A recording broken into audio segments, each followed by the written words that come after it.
Salut tout le monde, j'espère que vous allez bien. Moi, ça va super. Aujourd'hui, on se retrouve pour une nouvelle vidéo. Donc, comme vous l'avez vu au titre, c'est une FAQ. Ça fait un petit moment que j'ai envie de la faire, donc je la fais maintenant. J'ai mis une story récemment où je vous demandais de me poser des questions. Donc, on va y répondre maintenant. Installez-vous confortablement, prenez à manger et on est parti tout de suite. Avant de commencer, je tiens quand même à préciser que je vais mettre à l'écran toutes les questions pour que ça soit plus simple pour vous et que vous puissiez lire correctement. On y va, c'est parti les gars. Donc première question, tu penses atteindre ton objectif legs d'ici combien de temps? Pour ceux qui ne savent pas, déjà j'ai deux objectifs legs. Donc le premier, legs little, littéralement c'est mon physique goal depuis un bon moment déjà. Et le deuxième, Samuel Hartmann, c'est un français avec un physique vraiment incroyable. D'ailleurs s'il passe par là, grosse force à toi, t'as un physique de malade. Bref, là n'est pas le sujet, donc je pense atteindre mon objectif legs. En fait, j'ai pas de durée, j'ai pas réellement de durée déterminée, tout simplement parce que pour moi la limite naturelle est infiniment grande. Mais en tout cas, j'aimerais bien déjà avoir des très très bonnes legs dans 3-4 ans. Je pense que j'aurai un très très bon physique et que niveau jambes, je serai très très avancé parce qu'il faut savoir que j'ai un point fort jambes et que je les martyrise clairement. Donc voilà, j'espère avoir répondu à ta question, on va passer tout de suite à la prochaine. Alors, deuxième question, as-tu toujours des courbatures malgré ton niveau? Alors, premièrement, j'estime pas avoir un gros niveau, tout simplement parce que j'ai vraiment commencé à progresser cette année en fait. Donc oui, j'ai toujours des courbatures. En fait, à partir du moment où tu infliges à ton corps quelque chose dont il n'a pas l'habitude, tu seras limite obligé de courbaturer pour moi. Parce qu'en fait, si t'envoies à ton corps toujours les mêmes entraînements, avec toujours le même poids, bah, ton corps va s'habituer et généralement tu n'auras plus de courbatures. Et en fonction de l'intensité que tu mets, du volume que tu mets, qui peut changer de semaine en semaine, donc oui, tu peux avoir des courbatures, peu importe ton niveau, tu commences ou que tu sois expert dans ce domaine, tu peux clairement toujours avoir des courbatures. Tout dépend du volume, de l'intensité que tu mets pendant tes entraînements et ça varie énormément. Donc voilà, j'espère avoir répondu à ta question. On passe à la suivante. Prochaine question. Te sens-tu épanoui dans ta vie? Alors ça c'est une question très intéressante parce que j'ai une vision assez complexe sur le sujet.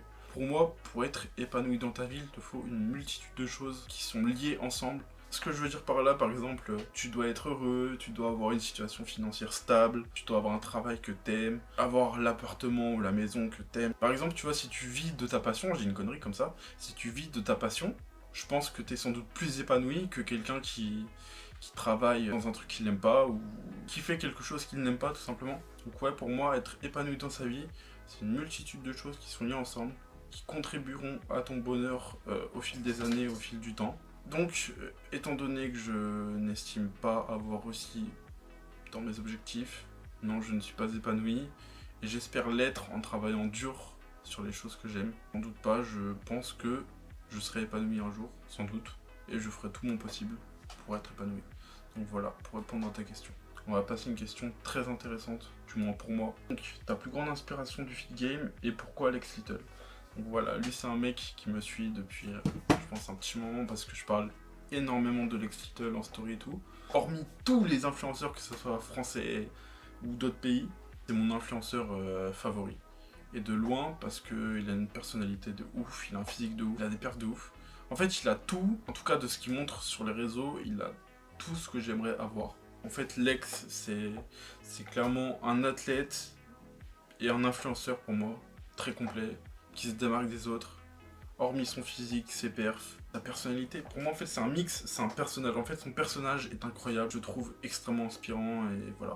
J'espère avoir répondu à ta question, mais en tout cas, ouais, Lex est très inspirant pour moi et c'est un influenceur qui mérite d'être suivi à mes yeux. Prochaine question, quand t'as commencé la muscu et comment? Savoir que j'ai commencé à l'âge de 14 ans, que j'en ai 20 actuellement. J'ai commencé tout simplement parce que au collège, j'ai reçu pas mal de critiques sur mon physique, sur mon apparence physique, qui m'ont beaucoup blessé. Les gars, ouais, je veux décaler sur ce sujet un petit peu. Faites extrêmement attention aux mots que vous employez envers certaines personnes, car tout le monde ne réagit pas de la même façon. Si même pour toi c'est peut-être inconscient que c'est de la rigolade, ça peut réellement blesser des gens et faire extrêmement mal. Donc les gars, ouais, faites attention à ce que vous dites. On va revenir sur ce que je disais. Donc je m'entraîne depuis mes 14 ans. J'ai fait énormément de street workout. J'en ai dû en faire au moins 3-4 ans je crois, facile.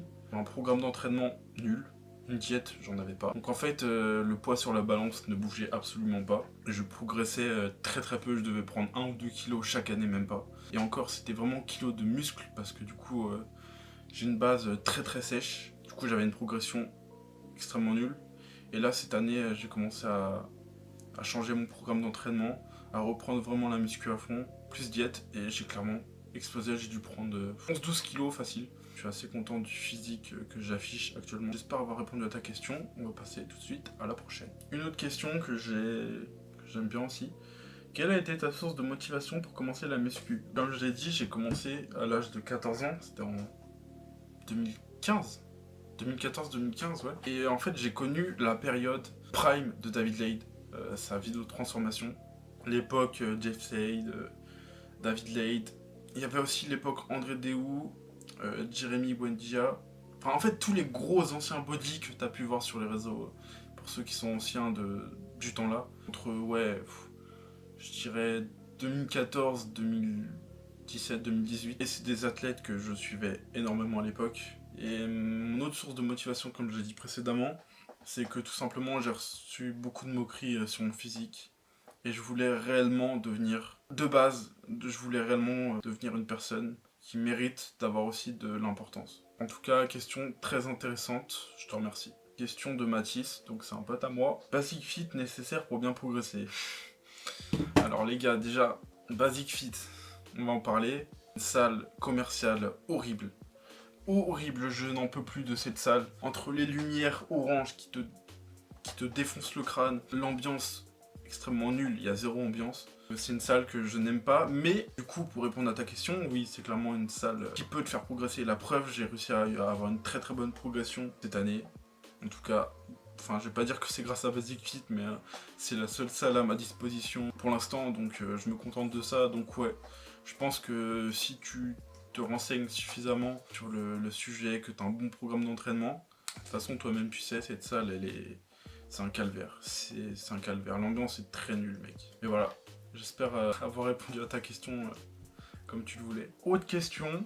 Je sais pas combien de temps la vidéo va durer par contre. Au pire, on s'en fout un peu. Tant que je réponds à toutes vos questions, je suis content. Comment tu as atomisé ton point faible pec en un an? Il y a plein de gens qui comprennent pas, mais si tu veux un muscle en particulier qui est sous-développé ou autre chose, les gars, faut le détruire, anéantir, et le bon terme, faut anéantir ses muscles. Si tu veux rattraper un retard, détruis-le. Mec, il n'y a pas de secret en fait. Donc tu vas me dire comment on fait. Tout simplement, tu mets un plus gros volume d'entraînement dessus, une plus grosse intensité déjà. Pour le coup, on va prendre mon cas, j'ai point fort épaule. Épaule, faut savoir que j'ai skip pendant longtemps.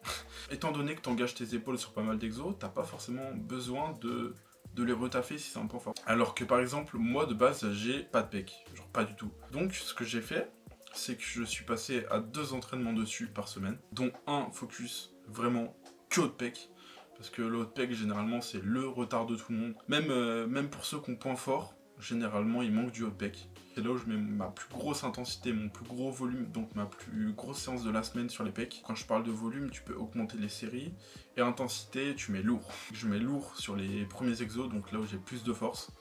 Et ensuite, sur tous les exos d'isolation, là tu peux mettre moins lourd, à la limite tu peux...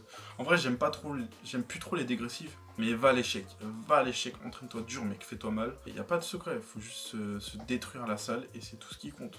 Donc ouais, si tu veux rattraper un point faible, bah mec, détruis-le tout simplement. Rajoute du volume dessus, rajoute de l'intensité, essaye de trouver ce qui marche sur toi, les exos qui marchent sur toi. Et tu vois comment ça fonctionne au fil du temps, puis après, bah voilà. Normalement, si tu taffes bien, tu fais bien le taf dessus, tu devrais rattraper ton point faible. Prochaine question, tu fais quoi comme étude en ce moment? Donc faut savoir que j'ai travaillé 2 ans et demi en grande surface. J'ai arrêté pour raison personnelle, car c'est une expérience que j'ai extrêmement mal vécue. Donc j'ai voulu arrêter, et pour l'instant je ne fais rien du tout, mais année prochaine je compte partir en BPGEPS. En vrai le coaching, vu que c'est lié directement à la muscu, je pense que ça peut être intéressant, même si j'en fais pas mon métier, mon métier premier, mais peut-être qu'à l'avenir, ce sera un de mes futurs projets de faire des suivis personnalisés. Donc pour moi, j'estime pas avoir les connaissances adéquates pour faire des programmes personnalisés ou des suivis personnalisés ou tout ce que vous voulez d'autre. Tout simplement parce que de un, je ne suis pas diplômé. J'apprends encore plein de choses parce qu'en soi je suis encore un débutant dans la muscu. J'ai que 1 an de réelle expérience là-dedans. parce que je découvre, que ce soit nutrition, autour de l'entraînement, je découvre encore plein de choses, j'apprends tous les jours et je m'intéresse de ouf sur le sujet. Mais donc, à l'avenir, ça peut être peut-être intéressant, ce sera peut-être un de mes futurs projets, je ne sais pas encore. Du coup, je vais peut-être partir en études de coaching année prochaine. Voilà, ça peut être intéressant. Donc là, on passe à la plus grosse question, enfin une des plus grosses questions de la vidéo, c'est quel est ton plus gros projet? Faut savoir que depuis que je suis gosse, j'ai regardé énormément de vidéos YouTube et c'est une plateforme qui m'intéresse particulièrement. Donc mon plus gros projet, c'est tout simplement de travailler dans la création de contenu. Je kiffe, édite des vidéos, je kiffe ça, j'adore ça. C'est un truc qui me passionne réellement, je pourrais passer des heures dessus. Tout simplement parce qu'en fait, t'apprends tous les jours. Le montage, c'est infiniment grand. T'apprends littéralement tous les jours. Et c'est ce que j'aime faire au final. Donc j'ai pensé à plusieurs métiers dans lesquels je pourrais travailler. Et au final, je me vois pas travailler pour une entreprise ou pour un patron. Pas ce que j'aime. C'est clairement pas ce que j'aime. Et pour moi, ce serait du gaspillage, niquer mon talent. Je pense avoir un réel talent dans l'audiovisuel ou le montage vidéo, la création de contenu. Je pense pouvoir aussi apporter pas mal de choses. La création de contenu, c'est un monde que je trouve passionnant de ouf. Donc, pour moi, plus tard, je me vois travailler dans la création de contenu et l'audiovisuel parce que c'est ce que j'aime. Et c'est ce que j'ai envie de faire plus tard. C'est ce qui me passionne et c'est ce qui me donne du sens à ma vie. Et voilà, j'espère avoir répondu à ta question comme il faut. Peut-être pas à la dernière question, au final, je vais peut-être en faire d'autres, je vais voir. Peut-être une question bonus, mais une des dernières. Donc c'est, penses-tu te charger un jour? De toute façon, il fallait que le sujet arrive un jour ou l'autre. Donc je vais répondre en toute transparence. Pour l'instant, non. Je ne me vois clairement pas me charger. Je pense que la limite naturelle est infiniment grande et que tu as un potentiel que tu peux exploiter sur des années en fait.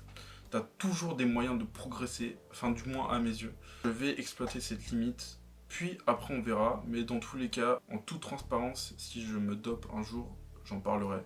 Parce que j'ai aucune raison de le cacher, enfin c'est stupide. Je vois pas pourquoi c'est autant tabou, peut-être parce que c'est illégal, mais moi je trouve que c'est débile les gens qui vous montent ouvertement à la gueule. Et puis surtout si je le fais, c'est clairement à but compétitif.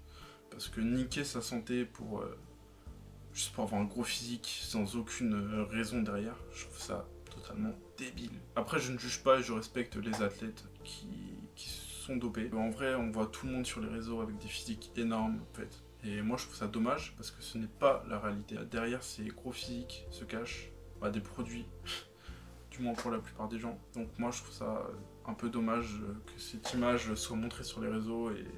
Mais bon, après, c'est le jeu, hein, ça fait partie du jeu. Les gens se montrent sous leurs meilleures images et voilà, c'est tout ce qui compte pour eux.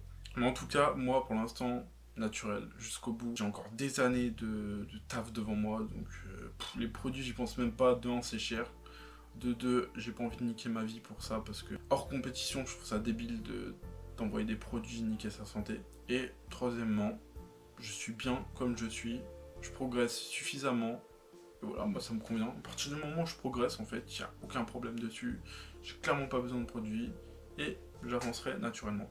Finalement, on va finir sur une dernière question que je trouve aussi très pertinente. C'est quelle est ta motivation et objectif à moyen et long terme en lançant ta chaîne YouTube et les réseaux? Alors donc comme j'en ai parlé précédemment, je me vois en fait dans le futur travailler dans la création de contenu parce que c'est réellement ce qui me passionne et je me vois pas travailler dans autre chose en fait tout simplement.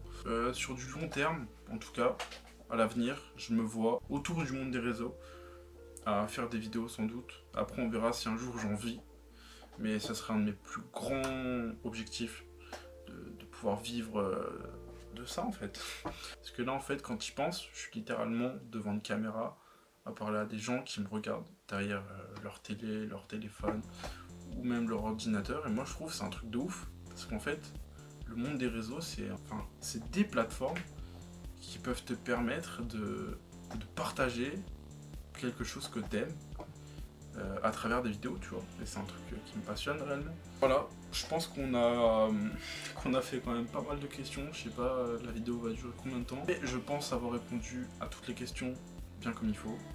Et j'espère que ce type de vidéo vous plaît et que ça change un petit peu.